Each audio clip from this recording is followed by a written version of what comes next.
კადრი? დაიცადე. კადრი ბევრი უკვე. ბუმ. გამარჯობა მეგობრებო, მე ვარ ნატალია კავთელიშვილი, UWC Diligence მეორე წლიანი მოსწავლე. გამარჯობა, მე ვარ გუგა ხუჯაძე, UWC Diligence პირველ წლიანი მოსწავლე. გამარჯობა, მე ვარ საბა ბაჩიშვილი, პირველი წლის მოსწავლე UWC Diligence-ში და დღეს არის 2025 წელი.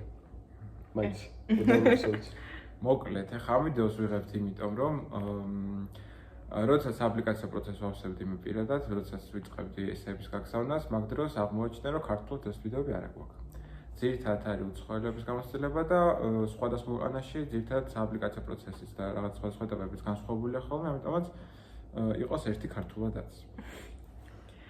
მოკლედ რომ თქვათ ისევ და განვიხილოთ UWC რა არის? UWC არის 18 კოლეჯის ერთობლიობა მსოფლიოს გარშემო. ჩვენ ამჟამად ვიმყოფებით სომხეთის კოლეჯში და UWC აერთიანებს ამ 18-ვე კოლეჯს და რომელშიც არიან სხვადასხვა ქვეყნებიდან ხალხი, მაგალითად ჩვენს კოლეჯში 80-ზე მეტი ქვეყნიდან არის დაახლოებით 200 მოსწავლე სწავლობს, ასევე მასწავლებლებიც და გავდივართ საერთაშორისო ბაკალავრიატის სადიპლომო პროგრამას, რომელიც არის 2 წლიანი პროგრამა და ცხოვრობთ ერთად, ვსწავლობთ ერთად. მართალი ხარ ნატალი? აბა გუკარას დაამატებდი.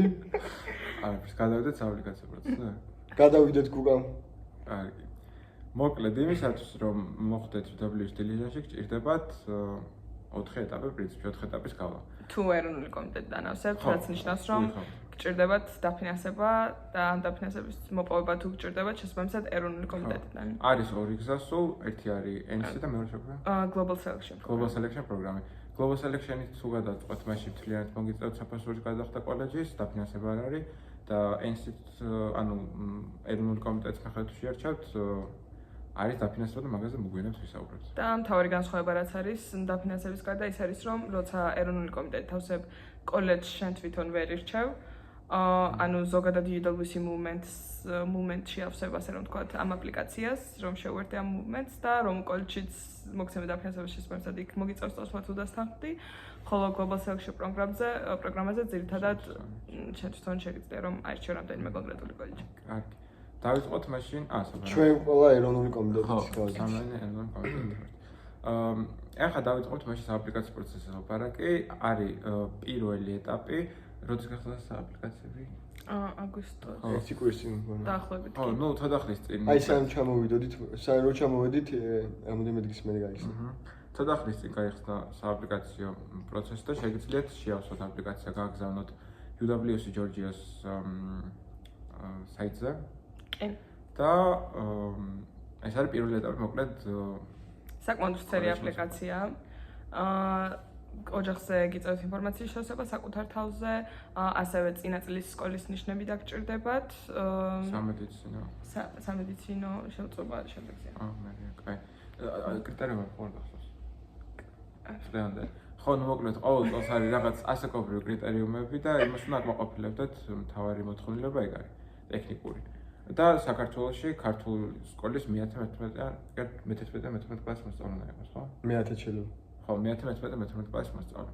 მოკლედ ეგ ყველაფერი დეტალურად შეგიძლიათ გადამოწმოთ UWC Georgia-ს ვებ-გვერდზე. ეტაპზე გიწევთ რამდენიმე საკმაოდ დიდი აპლიკაციის შევსება, რამდენიმე კითხვა და ეს დაწერა მოგიწევთ. ეს რაღაც სხვადასხვა სათავე არის მოცემული და თქვენ უნდა აირჩიოთ და კითხვები არის მოკლედ მოპასუხოთ მაგ კითხვებზე რა. არის რაღაცა სიტყვების კაი, ერთ წამი გუკაში გაწყვეტნე. მოკლედ რომ გითხრათ აპლიკაცია გახსენით და იქ თქვენ თვითონ ნახავთ რა უნდა გააკეთოთ. მეორე ეტაპი მაგ ეტაპიდან გადავხედით, მაგ ეტაპიდან ყველას მოდის პატარა ტესტი, რომელიც არის ლოგიკური ტესტი და მათემატიკის, ძალიან მარტივი, მოკლედ. არ არის ძალიან მარტივი, 40 წუთი გაქვს და 40 კითხვა. ნუ მოკლედ ტესტი Google Forms-ში წერს, რაღაც ეგეთ საიტში წერს.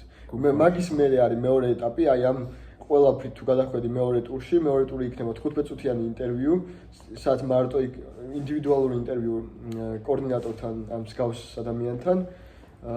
და მაკედან თუ გადახვედი, გადადიხარ მესამე ეტაპზე, რომელიც არის Final Selection Day. სადაც არის იყო მოხალისე ჩვენ დროს. კი ბატონო.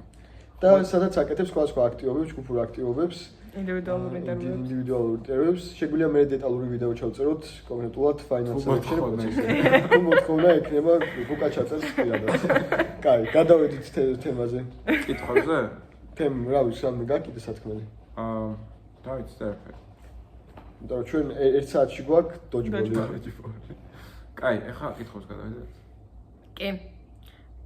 პირველი კითხვა რაც კითხვები გვაქვს თუ ჩვენ მოვიფიქრეთ? არა არის. შემოვიდა. შემოსულია. ზარი შემოვიდა. 6. შემოსულია 99-ია. პირველი კითხვა არის აპლიკანტებში რა თვისებებს ექცევა ყურადღება. ესე იგი, ტექნიკური დეტალები შეგიძლიათ გადაამოწმოთ საიტზე. ერთ-ერთი ასაკის კითხვები ვიცვლება ხოლმე ყოველწლიურად, დანარჩენი თითქმის იგივე რა ყოველწელს და ზოგადად გვაინტერესებს, უფრო არის, UWS არის ღირებულების დაფუძნებული სკოლა, იმისათვის რომ მოძრაობ სწორად და იმისათვის რომ მისი ნაწილი გახდეთ, მე იზიარებდით ამ ღირებულებებს. და ამ ღირებულებებში შედის ზოგადად UWS-ში ცხოვრება და ყოფნა საკმაოდ გამომწვევია, იმიტომ რომ შესაძლოა სახლიდან მოშორებით ხარ, არ გყავს მეგობრები, ოჯახი და აკადემიურადაც საკმაოდ რთული პროგრამაა და ძალიან დატვირთულია თავისი სხვა აქტივობებით. ამიტომ რასაც ეძებენ აპლიკანტებში ის არის რომ გქონდეს იმის შესაძლებლობა და იმის უნარი რომ ამ სტრესთან ყველაფერს გაუმკლავდე რომ შენი 2 წლიანი გამოცდილება იყოს წარმატებული და სრულფასოვანი. ამიტომ ხშირად რასაც ეძებენ ეს არის რომ stress resilience გქონდეთ გამომუშავებული. გარდა ამისა, უნდა შეამჩნია რომ აკადემიურადაც ძლიერი ხართ, გიყვართ მაგალითად სწავლა, რაღაც ახალი ინფორმაციის გაგება და შეგიძლიათ IB-ზე, რომელიც ჩვენი პროგრამა რომელთაც ჩვენ ვსწავლობთ, გაუძლოთ, გადარჩეთ. იმიტომ რომ ძალიან ძლიერებაც მაგიტო არის აპლიკაციო პროცესის ნაწილი, რომ თქვენ თვითონ შეაფასოთ თქვენი თავი და ის ვინც აფასებს მონაწილეებს, იმადმე ცოდეთ რომ შეძლებთ ამ რთულ პროგრამასთან გამკლავებას. სხვა რა თვისებებსაც ექცევა ყურადღება, რადგან აქ ცხოვრობთ თან შესაბამისად ოთახელებთან გიწევთ ცხოვრება, უნდა დაინახოს ეროვნულმა კომიტეტმა და ვინც გაფასებთ, რომ შეგიძლიათ კარგად კომუნიკაცია და შეგიძლიათ პრობლემების გადაჭრა, იმიტომ რომ ხშირად მოგიწევთ აქ პრობლემებთან გამკლავება და უნდა იცოდნენ, რომ ამ ყველაფერს შეძლებთ. შემდეგ კითხვას გადავიდეთ. შემდეგი კითხვა არის მნიშვნელოვანია კლასიკაში აქტივობებში მონაწილეობის დიდი გამოცდილება. თუ არა? მოკლედ, აქ თავი არის ის, რომ პირველ ეტაპზე დასრულისკენ უკვე მოგიწევთ, რომ შეავსებთ გრაფას, სადაც გთხოვენ თქვენ სამ მთავარ მიღწევას.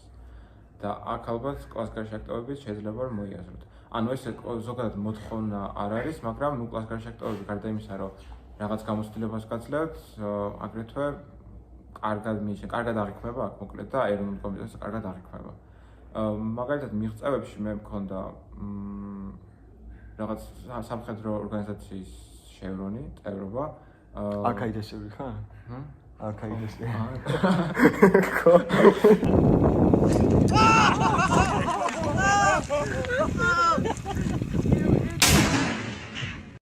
ანუ სერტიფიკატების ატვირთ არ არის მაინც და მაინც სერტიფიკატებს არ ეთხოვენ, უფრო ორიგინალურად შეხედავთ. ჩემი თერჩევა იქნება რომ უფრო ორიგინალურად შეხედავთ. მე მაგალითად ერთი მქონდა ერთი მიღწევად ჩემი მოსწავლის წერილი. საბაშერები მქონდა მიღწევებში? მე ბევრ გაეროს მოდელირებებში დავდიოდი და ერთ-ერთი იყო გაეროს მოდელირება, რომელიც გავიმარჯვე. ერთ-ერთი იყო რასად როდისის რა ჩემპიონატი მოვიგეს ჩემი ჯგუფთან ერთად და იქ ჩავწერე და მგონი კიდე მქონდა ერთი, ანუ ჩემითაც ვაწყობდი ბევრ გაეროს მოდელირებას და ჩემი არაფორმალური ორგანიზაციაც მქონდა და რომელიღაცა აქტივობა, რომელიც ჩავატარეთ და რომელშიც დაფინანსება მოვიგეთ უნივერსიტეტისგან ის ჩავწერე. რომელიც ჩემთვის ყველაზე მნიშვნელოვანი იყო. მე 2 წლის წინ შევსე და აღარ მახსოვს კარგად წესით კლიმატის ალჩების პანიკიდან მქონდა. კლიმატის ალჩი ვარ და კიდევ ერთი პანიკიდან და მესამე აღარ მახსოვს. მე მგონი თუ სწორად მახსოვს გერმანულის CERT-ის დიპლომი ჩავწერე ერთ-ერთი. Sie können keine Blockhütte im Wald bauen, wo wir Namen draufschreiben. ანუ მოკლედ მოთხოვნა არ არის, მაგრამ და კიდე ერთი გრაფა არის, სადაც Erasmus Plus-ში ან Flex-ში თუ მიგიღებთ მონაწილეობა, მაგის მონიშნა გიწევთ და ალბათ ზუსტ არ ვარ დარწმუნებული, მაგრამ ალბათ მაგას რაღაც ყურადღებას აქცევენ. და ზოგადად ანუ კლასიკაში აქტივობები ეს ყველაზე ხშირად მაგ კითხვას ვამბობ ხოლმე. სავალდებულო არ არის, როგორც ვთქვით, ისიც კარგად ესმით, რომ თუმეტეს თუ ისეთი რეგიონიდან მოდიხარ, სადაც ბევრი შესაძლებლობა არ არის, ნუ ამასაც ხვდებიან, უბრალოდ კლას გარშე აქტიობებით, კარგად შეგიძლია იმ თვისებების წარმოჩენა, რომ რასაც ყურადღებას აქცევენ შერჩევის პროცესში. მაგალითად ის, რომ შეგიძლიათ ინიციატივის აღება, შეგიძლიათ პრობლემებთან გამკლავება და წარმოადგენთან ურთიერთობა და და შესაბამისად, ამიტომ მნიშვნელოვანია, თუმცა არა აუცილებელი, ასე რომ ვთქვათ. გადავიდეთ ჩვენ დაკითხვა. ეხლა შემდეგ სამწაიკითხოს რა. რას ნიშნავს 100%-იანი დაფინანსება? ხო. ანუ როგორ ხდება? tuition-ში სკოლის გადასახადი იგულისხმება მარტო თუ სხვა ხარჯებიც. აი ამ კითხვით დავიწყოთ და tuition-ზე ვისაუბროთ აქ და დაფინანსებებზე. მოკლედ UWC-ის ქართველებისთვის აქვს need-based დაფინანსება, ანუ ეს ნიშნავს იმას, რომ ავსებ დიდ ფინანსურ აპლიკაციას, როცა გაიმარჯვებ შემდეგ, რეზერვისტებიც და გამარჯვებულებიც, ჯერ ის თქვა ვთქვათ, რეზერვისტები და გამარჯვებულები რო არსებობენ. ხო, ნუ მოკლედ საბოლოოდ გამარჯვებულები ან ნომინანტი. ნომინანტები, მოკლედ 3 ნომინანტი არის და 4. არა, ყოველ წელს სხვა და სხვა, მაგრამ არის ორი. ყოველ წელს არის სხვა და სხვა, მაგრამ არის ორი ტიპის მოვლენა, ანუ ორი ტიპის პასუხი მოგივათ რა. ის რომ ხართ რეზერვისტი ან ნომინანტი, ანუ გამარჯვებული. ან არც ერთ ხო, ნუ ხო. კი. ხო და განსხვავება რა არის? ნომინანტი უეჭველი მიდის რომელიმე კოლეჯში აუცილებლად და რეზერვისტისთვის ჯერ კიდევ ეძებენ ადგილს და მაგის თუ გამოჩნდა რომელიმე სკოლამ თუ გამოყვა ადგილი, ისიც მოხდება. მაგალითად მე და გუკა ორივე რეზერვისტები ვიყავით და ორივეს თითქმის მალევე მოგვივიდა პასუხი, რომ დილიჟანში მოხვდით. შენ? მე ნომინანტი. აი, ეს ჩვენზე უკეთესი გამოჩნდა. ხო, კაი, რო გადავიდეთ დაფინანსებაზე. რეზერვისტებიც და გამარჯვებულებიც ავსებენ ფინანსურ ფორმას, რომელიც არის ძალიან დიდი, სადაც მთელი ოჯახის შემოსავალი და ხარჯები, ქონება და საკუთრება და ყველაფერს ავსებ.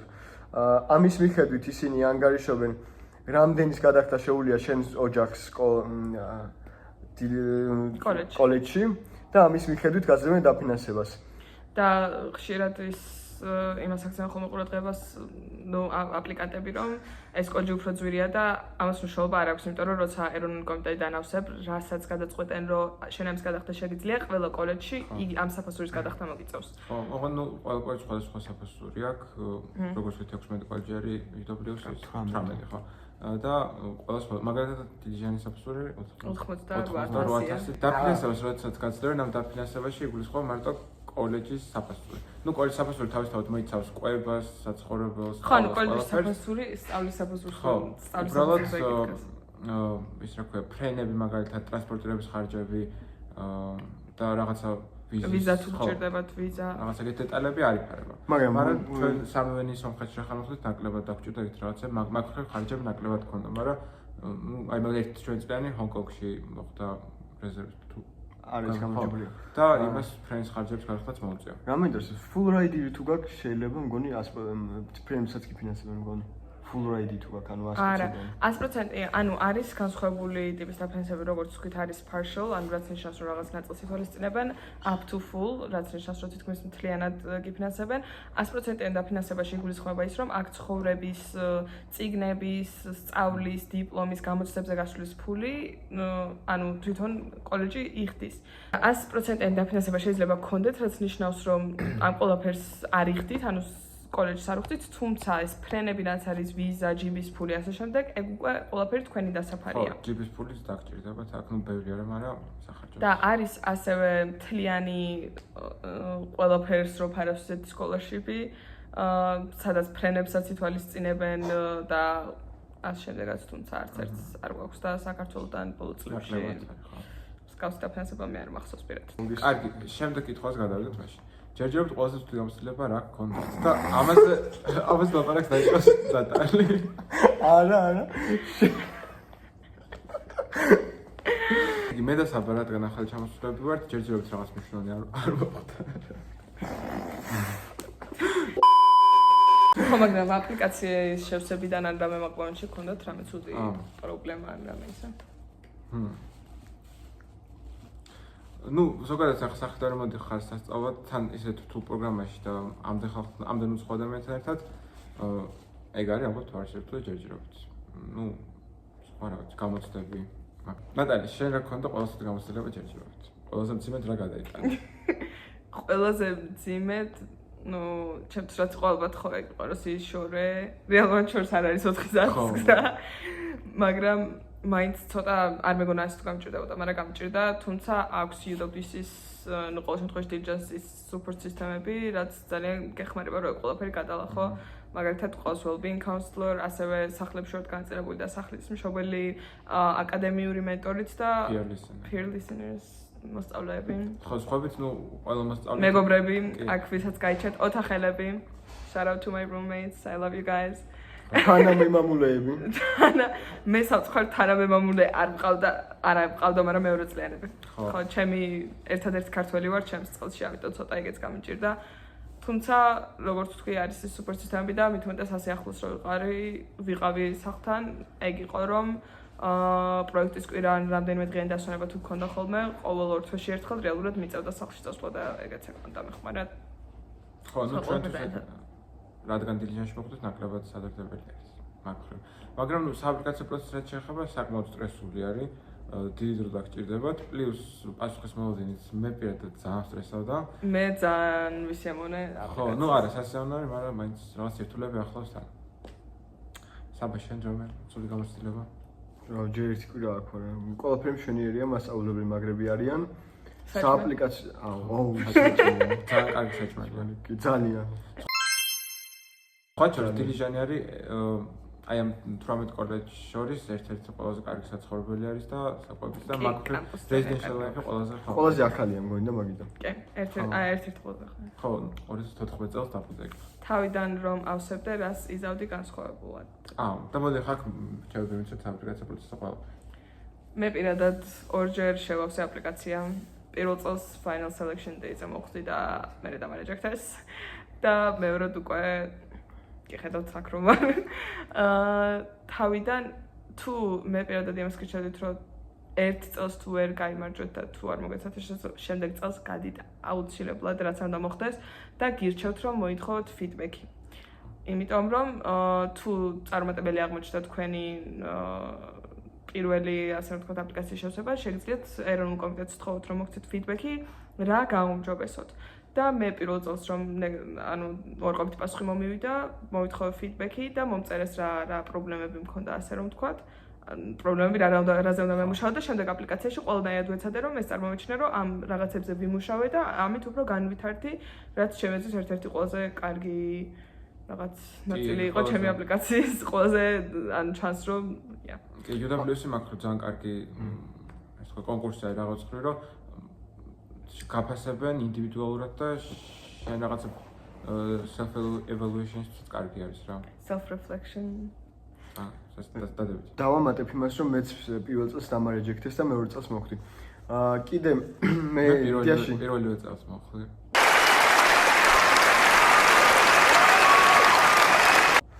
იდეაში მე არაფერს არ შევცვლიდი ჩემ აპლიკაციაში მომწონს რაც არის, მაგრამ იმ რჩევას მოგცემთ, რომ აი რაღაცა ისეთი იპოვეთ, რაც სხვებისგან გამოგარჩევთ, რაც age თქვენი და ეცადეთ რომ იმაზე დაწეროთ. ანუ მაგალითად თუ რაღაცა ისეთი უნიკალური ჰობი გაქვთ, ანუ უნიკალური მიზნები გაქვთ, ან რამე გააკეთეთ ისეთი რაც სხვას არ გაუკეთებია, ეცადეთ რომ ეგ იპოვოთ და მაგაზე დაწეროთ. ანუ სხვებისგან გამორჩეული გამოჩნდეთ რამით. ეგ დავამატებ მე რომ აი ამ სააპლიკაციო პროცესში ერთად მონაწილეობას იღებენ UWC ალუმნები. და ეგ ძალიან ეთყობა თქვენთან ალბათ შევსეს პროცესში შეიძლება კითხვებზეც რაღაცებზეც რაღაც დეტალებში მიხვდებით მაგას. ანუ ვიღაც ძალიან ფორმალურად არ არის საჭირო რაღაც ესების დაწერა და შემდეგ. ანუ ისე მივდექით რომ იცოდეთ რომ ისეთი ადამიანი კითხულობს ამას, რომელსაც ეს ყველაფერი გამოცდილი აქვს, გადატანილი აქვს და მაქსიმალურად ეცადეთ რომ აი კითხვების პასუხებითაც და ესებითაც და გასავლის პროცესში ძალიან დაუახლოვდეთ და რაღაც კარგი ურთიერთობა დამყაროთ ხალხთან. მაგას დავამატებ რომ ზუსტად ფინალურ დღეს მაგალითად ინტერვიუ ვისთანაც ჰქონდა, ანუ ფინალურ დღეს კიდე ერთი ინტერვიუ იყო ზუსტად diligence-ის ალუმნაი და ძალიან დიდი მადლობა მაგ კაცს, მაგარი კაცია. და ხო, ნუ მართლა ხვდებიან მაგალითად თუ იტყუები თუ არა, იმიტომ რომ თვითონაც გამოცდილი აქვს ეს ყველაფერი და იციან თვითონ რას ეძებს UWC. კი, გულწრფელობა არის ყველაზე მთავარი. ზოგადად აი მე რო დავიწყე აპლიკაციის შესაძლებლობა, ვისაც კი დავუკავშირდი ყველა ალუმნის, მთავარი რჩევა იყო რომ just be yourself.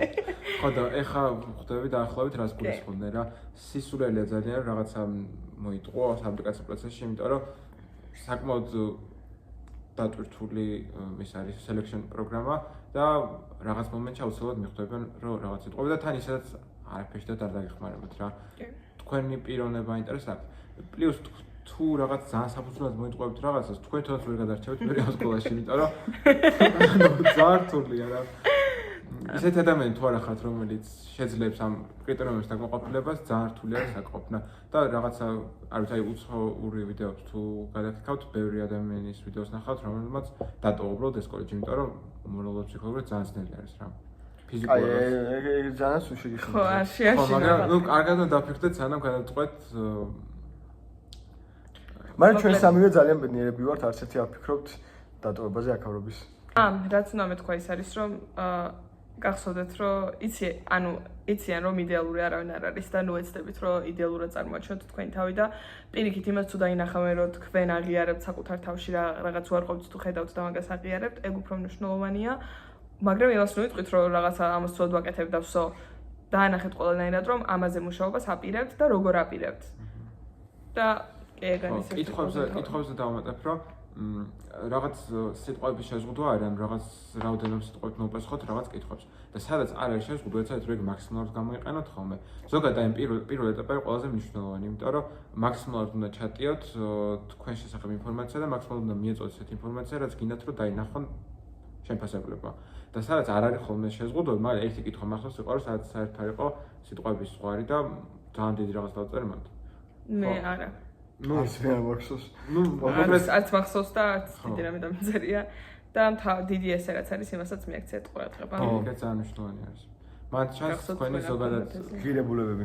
მე მქონდა სოფლიოში, აუ შიმშილზეც რაღაც ეგეთი იყო. აუ მე არ მახსოვს წელს იყო ეგ თუ შარშან, როცა დამარეჯექტეს. მაგრამ რაც hate speech-ი მქონდათ და რაც hate speech-ი მქონდა მე. და გარეჯექტეს მაშინ. არა, წლევანდელია. წლევანდელია. ხო, რაღაც განსხვავებული ეს თემები არის და მაგის მიხედვით დაწერთ ეს და მან ჩანს თქვენი პიროვნული დამოკიდებულება რაღაც პრობლემებს მიმართ რა. ეგ არის სულ. კიდე? სამურჩით. გლობა მეგობრებო. მადლობა. ეს იყო ჩვენი დოჯბოლზე. ვიდეო. კი, ახლა უნდა წავიდეთ ვითამაშოთ. თუ რაიმე შეკითხვა გექნება, შეგიძლიათ დაწეროთ ვიდეოს კომენტარებში. ან მოგწეროთ. ან მე არ მომწეროთ. მომწეროთ პირადად. ასევე არის Facebook-ზეც და უკვე Messenger-ზეც არის. ვიდეოს აღწერაში იქნება ჩვენი Facebook. ჩემი არ იქნება. UWC applicants ჯგუფებში გირჩევთ რომ გაწევრიანდეთ, მე თავის დროს ძალიან დამეხმარავად ყოფნა. კი ბატონო. მადლობა ყურებისთვის. ამათ რადგან უნდათ რომ მიწეროთ, ამათ მიწერეთ, ეგ დაგეხმარებათ. მე მაგალითად ერთ-ერთ ალუმნაის მიწერე და ის დამეხმარა. კარგი